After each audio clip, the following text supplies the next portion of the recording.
नमस्कार, स्वागत है। आप देख रहे हैं CNBC आवाज। मैं हूं मनीषा गुप्ता और बात करेंगे कच्चे तेल की, जहां पर तेजी के साथ फिर तीसरे दिन आज कारोबार होता हुआ नजर आया है और $84 अ बैरल यहां पर स्थित है। साथ ही साथ बात करेंगे हल्दी की, जहां पर पिछले 3 महीने की लगातार तेजी के बाद पिछले 2 दिन में जो 10% की गिरावट देखने को मिली है, उसके क्या मायने हैं, उसको भी करेंगे डिस्कस।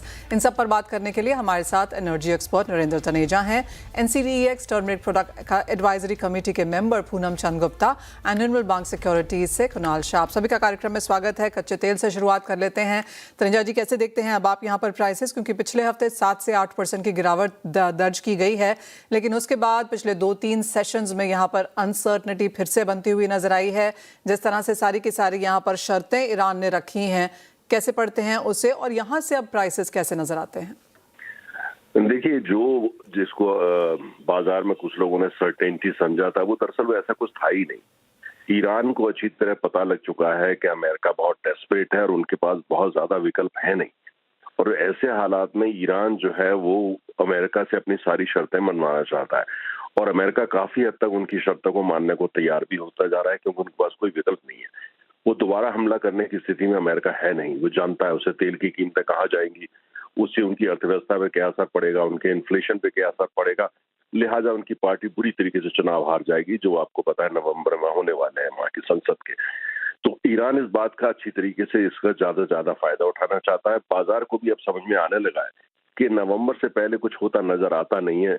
अगर अमेरिका घुटने टेक दे तो बात बढ़ेगी आगे, अगर ईरान अमेरिका ऐसा नहीं करता है तो फिर जो है ईरान अपनी बात से अड़ा रहेगा। आपने देखा कि हूतीज ने जो है सऊदी अरामको की रिफाइनरी पर हमला करा है, और इस तरह की तमाम हरकतें जो है वो जारी रहने वाली हैं।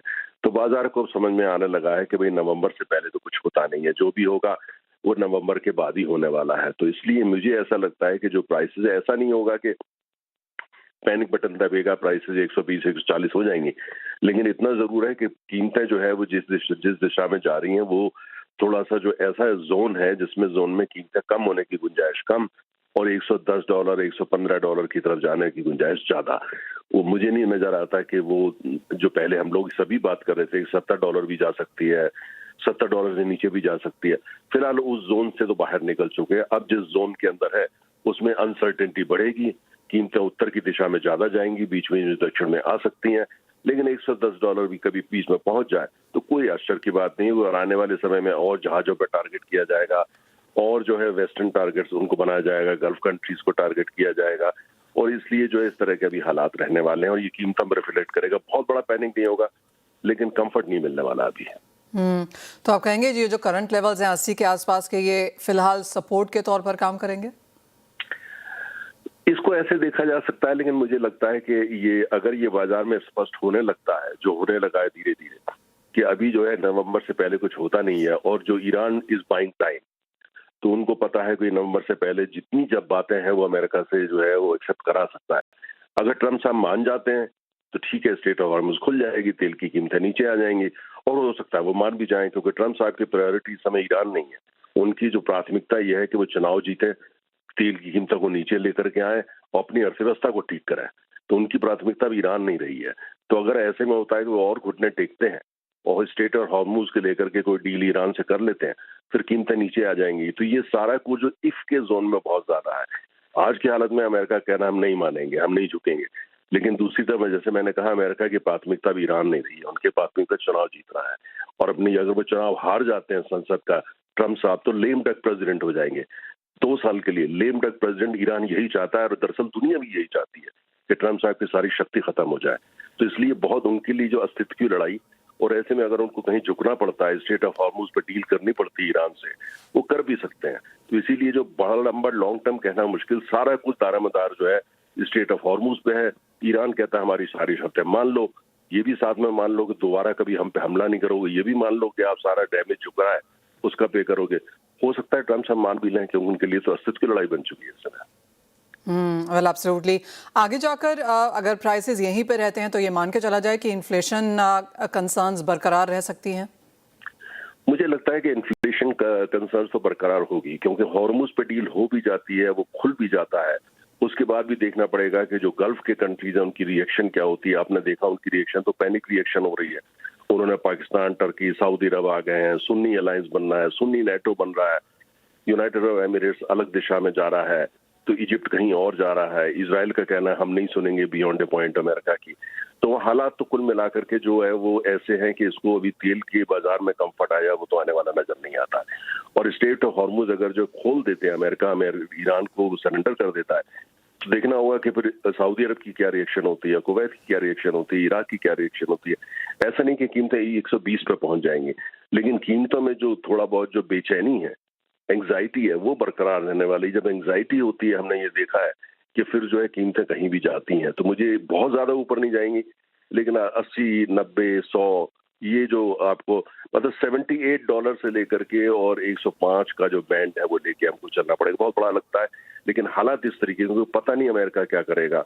और ईरान तो बिल्कुल क्लियर हो चुका है, ईरान का आत्मविश्वास बढ़ता जा रहा है। उनको पता है अमेरिकी राष्ट्रपति जो है वो हर हालत में समझौता करने को राजी हो सकते हैं। और तेल में जो बाजार में जो चिंता है वो बरकरार, लेकिन बाजार में इतना सब होने के बावजूद पैनिक बटन नहीं दबा रहा। तो इसलिए मुझे लगता है कि इन्फ्लेशन की जो प्रॉब्लम बढ़ने वाली है वर्ल्ड इकोनॉमी के लिए भी बढ़ने वाली है। और एक तरफ हमको मनीषा नहीं बोलना चाहिए, बड़ी इंपॉर्टेंट बात, जिस तरह के हालात बनने हैं उसमें तेल की सप्लाई साइड में अभी तक कंसर्न नहीं दिखी है, लेकिन बहुत जल्दी सप्लाई साइड में कंसर्न आ सकती है कि उतना तेल ही ना उपलब्ध हो, क्योंकि जगह जगह डिसरप्शन है। तो वो और जितना इन्वेस्टमेंट होना था उसमें भी कहीं ना कहीं जो है वो थमासा हुआ है। तो मुझे लगता है कि वो सप्लाई साइड की कंसर्न से इंटरनली ऑयल कंपनी के सीनियर एग्जीक्यूटिव सबसे ज्यादा जिसकी बात कर रहे हैं वो सप्लाई साइड कंसर्न और पीक ऑयल, उसकी बातें दोबारा शुरू हो गई हैं। तो चिंताएं कई तरफ से है, लेकिन जैसे मैंने कहा पैनिक बटन ना बाजार दबाएगा ना मैं दबाने को तैयार हूँ। लेकिन यह है कि ऐसा लग रहा है कि जैसे जैसे हम जाड़े की तरफ बढ़ेंगे तो चिंताएं बढ़ सकती हैं। Point taken. मिस्टर नेजा, बहुत शुक्रिया साथ जोड़ने के लिए। तो क्लियरली यहाँ से आगे चीज़ें आसान होती हुई नज़र नहीं आ रही हैं। जैसे हम यहाँ पर विंटर सीजन की तरफ बढ़ेंगे तो शायद प्राइसेस ज़्यादा बनते हुए नजर आएंगे, और नवंबर का जो मिड टर्म इलेक्शंस है वो ऑफ कोर्स मार्केट्स यहाँ पर यूएस में देखेंगी। लेकिन हमारे साथ कुणाल भी हैं। कुणाल, आप कैसे देखते हैं क्रूड ऑयल प्राइसेस को, यहाँ से क्या सेंस है? आई थिंक यहाँ से मुझे लग रहा है कि कच्चे तेल में है, जैसे तनेजा जी ने डिस्कस किया, ये बहुत ट्रिकी सिनेरियो है। एक्चुअल सप्लाई साइड में प्रॉब्लम है ही, उसमें कोई दो राय नहीं है। बट प्राइसेस घट रहे इन एंटिसिपेशन दैट ईरान के साथ यूएस ज्यादा एग्रेसिव नहीं होगा, और इसके कारण शॉर्ट टर्म में एक थोड़ा सा और extension in the fall in crude oil prices हम देख सकते हैं। सो मैं फंडामेंटली बेरिश नहीं हूं ज्यादा, बट मुझे लग रहा है कि ऑयल यहां से नीचे जा सकता है, और फिलहाल ट्रेडिंग के लिहाज से बेच के काम करना चाहिए। कुणाल, जिस तरह की तेजी हमने यहाँ पर मेटल्स में आते हुए देखी है पिछले पूरे हफ्ते में, उसे अब आप यहाँ पर कैसे देखते हैं? क्योंकि नया हफ्ता है एशियन मार्केट्स में, लेकिन हमने सारे के सारे वो गेन्स होल्ड होते हुए देखे हैं। कॉपर से अगर शुरुआत करें तो जिस तरह की डिस्पैरिटी यहाँ पर एलएमई, यूएस और मार्केट्स में यहाँ पर बनती हुई नजर आई है, लेकिन बढ़त यहाँ पर भी जारी है। ऑल टाइम हाइज यूएस में बनते हुए नजर आए हैं पिछले हफ्ते में। यहाँ से अब कॉपर में क्या सेंस नजर आती है? देखिए, कॉपर के फंडामेंटल अगर आप देखेंगे है तो वो बुलिश ही है। हमने एक शो किया था आपके साथ ही, कॉपर द नेक्स्ट गोल्ड। सो अभी उसमें कोई नेरेटिव चेंज, इनफैक्ट और ज्यादा बुलिश रीजन इसमें नए सप्लाई साइड से बन के आ रहा है। सो मेरी राय में यहाँ से जो ट्रेंड दिख रहा है वो ऊपर का ही दिख रहा है। 1450 1500 का टारगेट रखना चाहिए कॉपर में। 20-25 रुपए का करेक्शन आता है, वहां पे एंट्री लेनी चाहिए। और मेटल्स का ओवरऑल व्यू पॉजिटिव ही लग रहा है। जो आज वर्ल्ड के हालात है इसमें मेटल्स के फंडामेंटल बहुत बुलिश नजर आ रहे हैं मुझे, और सप्लाई साइड में इशू होने के कारण मैं बुलिश हूँ कॉपर में, एल्यूमिनियम में, जिंक में, तीनों मेटल मुझे बुलिश लग रहा है। गोल्ड सिल्वर में क्या करने की राय है? क्योंकि पिछले हफ्ते की तेजी अच्छी खासी रही है। हमने 7% की तेजी सोने में, 10% की बढ़त चांदी में यहाँ पर पिछले एक हफ्ते में बनती हुई नई देखी है। क्या ये हफ्ता उसके ऊपर बिल्ड करेगा? क्या करंट लेवल्स भी बाइंग के लिए अच्छे हैं? देखिए, सब बातें हो रही है अभी इन्फ्लेशन के डेटा पे। जैसे लास्ट जॉब का डेटा था, अभी ये हफ्ते इन्फ्लेशन का डेटा एक्सपेक्टेड है। मुझे नहीं लगता है यूएस में इन्फ्लेशन बढ़ के आएगा, क्योंकि मैंने जो एनर्जी प्राइस था उसका जून का एवरेज किया ब्रेंट का, और जुलाई का एवरेज किया। सो इनफैक्ट जुलाई का एवरेज जून से $1 कम आ रहा है। So there is no chance that inflation will shoot up abruptly. So it is bullish for gold. तो सीपीआई का डेटा आने के पहले मैं एंटिसिपेट कर रहा हूं कि सीपीआई का डेटा बढ़ के नहीं आएगा, तो कोई भी डिप आती है ये हफ्ते में उसमें बाय करके चलना चाहिए। और गोल्ड मुझे यहाँ से तेजी लग रहा है। 1,51,000 के आसपास बाई कीजिए। ये हफ्ते में 1,54,000 54,500 तक के लेवल आपको गोल्ड दिखा सकता है। मतलब तो अच्छी खासी तेजी यहाँ पर मेटल्स में बरकरार रह सकती है। और जैसे कुणाल हमें कह रहे हैं कि कच्चे तेल में कुछ मुनाफा वसूली यहाँ पर बन के बाजार में देखने को मिल पाएगी। कुणाल, फाइनली यहाँ पर एक डॉलर इंडेक्स और रुपये पर क्या सेंस है आपकी? आई थिंक डॉलर इंडेक्स अभी तो डायरेक्शन क्लियर हो गया है कि ये धीरे धीरे धीरे धीरे नीचे जा रहा है। जो कंट्री को दूसरी कंट्री की ट्रेजरी बाय करनी पड़े ताकि वो अपने बॉन्ड ना बेचे, जापान यूएस के बॉन्ड ना बेचे, उसके लिए यूएस जापान में इंटरवेंशन कर रहा है बॉन्ड मार्केट में। अब तो I think this all are signals dollar की वैल्यू कम होने वाली है। तो डॉलर की वैल्यू कम होगी तो गोल्ड सिल्वर की वैल्यू बढ़ने वाली है। तो इसीलिए कमोडिटी में तेजी होने वाली है। और rupee dollar index is heading towards 98 and Indian rupee is heading towards 93.50। All right, तो 93.5 तक यहाँ पर रुपया जा सकता है। रुपए में हमने ऑल टाइम लोज इस साल में आते हुए देखे हैं। और जहाँ से कुणाल हमें जो टारगेट्स दे रहे हैं अभी भी वो 2 रुपया यहाँ से ऊपर है, लेकिन 95.24 काफ़ी सपाट यहाँ पर रुपए में कारोबार होता हुआ। आपको याद दिला दें कि इन्फ्लेशन डेटा है भारत में भी वेंसडे को, और उससे पहले बाजार यहाँ पर एक काफ़ी स्टेबल स्थिति बनता हुआ देखेगा भी। लेकिन आगे बढ़ते हैं। कुणाल, बहुत शुक्रिया साथ जोड़ने के लिए। एक फोकस यहाँ पर हल्दी पे कर लेते हैं, क्योंकि यहाँ पर अच्छी खासी तेजी के बाद अब एक जोरदार मुनाफा वसूली देखने को मिली। आपकी स्क्रीन पे आप देख सकते हैं आधे % की गिरावट अब भी मौजूद है। NCDEX turmeric product advisory committee के मेंबर पूनम चंद गुप्ता हमारे साथ है। पूनम चंद जी नमस्कार, कैसे देखते हैं सबसे पहले तो हल्दी के फंडामेंटल्स, क्योंकि सभी लोग यहाँ पर इतना तेजी में रहे हैं, प्राइसेस हमने बढ़त के साथ होते हुए देखे भी हैं। अब यहाँ से क्या कुछ वॉच किया जाए? अभी जितना अपने एनसीडीएक्स में भाव बढ़े थे उतने हाजिर में उतनी तेजी नहीं आई। मतलब वहाँ यहाँ पे 8 से 10 रुपए की तेजी रही है। और अभी एनसीडीएक्स में ओपन इंटरेस्ट काफी बढ़ के अभी भी 4,000 गाड़ियों का ओपन इंटरेस्ट खड़ा हुआ है। और डिपॉजिट में मात्र 1,600 गाड़ी लगी हुई है। इसलिए जो लेवाल पक्ष का जो लोग है वो अभी भी जोर में है। अभी हालत अब 20 तारीख को इसका सेटलमेंट है। जब तक तो इसी तरह ऊपर नीचे चलते रहेगा। आगे मतलब फेस्टिवल डिमांड काफी अच्छी निकलने की उम्मीद है। तो कहीं भी काउंटरों पे ज्यादा माल नहीं है, इसलिए हल्दी में मंदी तो नहीं है। डे बाय डे इसमें अच्छी तेजी बनती रहेगी। जो ये 20-22 हज़ार के स्तर हमने यहाँ पर हल्दी में आते हुए देखे हैं, आपको लगता है ये स्थित रहेंगे या 20,000 तोड़ती हुई नजर आती है ये कमोडिटी? एक बार 20,000 तोड़ सकती है, परंतु बाद में इसमें अच्छी तेजी की संभावना दिख रही है। तो क्या रेंज बनता हुआ देखेंगे फिर हल्दी में आप? ये ऊपर में 230 का रेंज दिखता है कि 230 कभी भी बन सकती है। और हाजिर में जो अभी 185-90 का भाव है वो 200 क्रॉस कर देगा। ऑल राइट, सामने जाके जैसे आपने कहा कि आगे फेस्टिवल डिमांड है, अच्छी रहने की उम्मीद भी है। डिमांड और सप्लाई के अगर नंबर्स देखें तो वो कैसे हैं?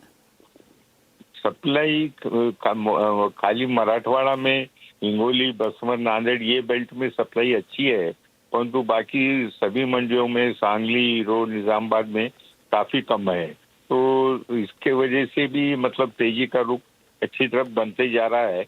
कम भाव में जो स्टॉकिस्ट है वो बेचना नहीं चाह रहा है। और जैसे आपने कहा लेवाल यहाँ पर अच्छा है, डिमांड आगे अच्छी आएगी। क्या एक्सपोर्ट के नंबर्स भी बेहतर हैं? हाँ, एक्सपोर्ट के भी नंबर बेहतर रहेंगे।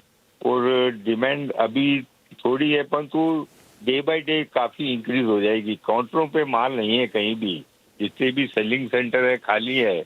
इसलिए जो फेस्टिवल डिमांड निकलेगी काफी बड़ी डिमांड निकलने की आशा है। और उसी टाइम पे एक्सपोर्ट की डिमांड भी निकल सकती है, क्योंकि आज आप देखो वर्ल्ड वाइज पूरे बरसात पानी की वजह से सब डिस्टर्ब हैं, वो भी थोड़ा बहुत नॉर्मल हो जाएगा। उसके वजह से ग्राहकी अच्छी निकलेगी। Point taken. पूनम चंद गुप्ता जी बहुत शुक्रिया साथ जोड़ने के लिए। तो जहां तक हल्दी की बात है, वेल कुछ मुनाफा वसूली यहां पर जरूर आई है, लेकिन निचले स्तरों पर फिर से खरीदने की राय है, क्योंकि जहां तक आवक है कम है, लोग होल्ड कर रहे हैं इस एक्सपेक्टेशन से कि आगे जाकर हल्दी के प्राइसेस और भी चढ़ सकते हैं। और जहां तक प्राइसेस की बात है, जैसे उन्होंने कहा कि 185 के लेवल्स फिलहाल यहाँ पर स्पॉट मार्केट्स में हैं, लेकिन फ्यूचर्स में हम यहाँ पर 230 तक के स्तर भी आता हुआ देख सकते हैं। तो क्लियरली नए हाईज यहाँ पर हल्दी में अभी बाकी हैं। वेल इसी के साथ एक ब्रेक का भी समय है, लौटेंगे और लेकर आएंगे बॉन्ड स्ट्रीट। नमस्कार, बॉन्ड स्ट्रीट में आपका स्वागत है और आपको बता दें कि कॉर्पोरेट बॉन्ड्स की जहां तक बात है, हमने यहां पर यील्ड्स में बहुत ही सीमित दायरे में कारोबार होता हुआ देखा है। काफ़ी हद तक यही हाल थर्सडे को था, फ्राइडे को था और आज मंडे को भी हमने एक बहुत नैरो रेंज में कारोबार बनता हुआ देखा है। बाजार ऑफ कोर्स काफ़ी सारी चीज़ों को यहाँ पर इंटरनेशनल मार्केट्स में भी वॉच कर रहा है, जहाँ पर कच्चे तेल के प्राइसेस काफ़ी सपाट करते हुए काम नजर आए हैं। पिछले हफ्ते करीबन 7 से 8% की गिरावट भी थी यहाँ पर, तो कुछ सपोर्ट वहाँ से बनता हुआ नजर आया है। रुपए में भी काफ़ी सपाट कारोबार है, तो क्लियरली ओवरऑल मनी मार्केट्स यहाँ पर काफ़ी नैरो रेंज में कारोबार करती हुई। एक चीज़ आपको बता दें कि यहाँ पर प्राइमरी मार्केट्स में मजबूत एक्टिविटी देखने को मिली है। अगर फ्राइडे की बात की जाए तो 131 बिलियन का यहाँ पर बॉन्ड जारी हमने होता हुआ देखा। काफ़ी सारे बड़े बड़े नाम थे यहाँ पर। REC, बजाज फाइनेंस ने यहाँ पर बॉन्ड जारी किए, अशोक लेलैंड, TVS मोटर ने भी यहाँ पर बॉन्ड जारी किए। तो फ्राइडे की एक्टिविटी यहाँ पर काफ़ी स्ट्रॉन्ग थी। अब अगर हम यहाँ पर प्राइवेट बॉन्ड इशुएंसेस आज के लिहाज से देखें तो यहाँ पर सैटिव फिनसर्व है जो 2 बिलियन के लिए यहाँ पर बाजार में है और 2 साल के बॉन्ड्स की मैच्योरिटी के साथ यहाँ पर बिड्स कलेक्ट कर रहे हैं। SK फाइनेंस की बात की जाए तो 5 बिलियन के लिए ये भी बाजार में है और 10 अगस्त 2029 के मैच्योरिटी वाले बॉन्ड्स के साथ ये बिड्स कलेक्ट कर रहे हैं। एंड फाइनली अवांस फाइनेंशियल यहाँ पर 1 बिलियन के लिए आज बाजार में है और सितंबर 10, 2027 की मैच्योरिटी वाले बॉन्ड्स के लिए ये भी यहाँ पर पैसे जुटा रहे हैं। इसके अलावा जो और अदर प्राइवेट बॉन्ड इशुएंसेस हैं उसमें वेदिका क्रेडिट, मोनेडो फिनसर्व और महावीर फाइनेंस भी मौजूद हैं। इनकी भी यहाँ पर आज बॉन्ड इशुएंसेस हैं। सेकेंडरी मार्केट की जहां तक बात है, यहां पर थोड़े से ये ढीला बनता हुआ नजर आया है। फ्राइडे और थर्सडे की अगर यहां पर बात की जाए तो क्लियरली थर्सडे को यहां पर नंबर स्ट्रांग था, फ्राइडे को हमने गिरावट आते हुए देखी है। इन एनी केस जैसे मैंने आपको बताया कि सेकेंडरी मार्केट से बेहतर प्राइमरी मार्केट्स में यहां पर इशुएंसेस बनती हुई नजर आई हैं। बाजार की नज़र अब यहाँ पर जुलाई का जो CPI का डेटा है उसके ऊपर भी होने वाली है। जुलाई के महीने में हमने 4% की बढ़त जून के मुकाबले यहाँ पर आते हुए देखी थी, तो उसके ऊपर भी बाजार की नज़र रहेगी और इंडियन मार्केट्स में वो जो CPI के नंबर्स हैं यहाँ पर उससे नेक्स्ट क्यूज बनते हुए नजर आएंगे कि क्या मौसम और क्रूड की जो तेज़ी है उसका इन्फ्लेशन पे कितना असर है। बाजार ऑफ कोर्स यहाँ पर उसे देखा गया। CNBC Awaaz and India Bonds present Bond Street.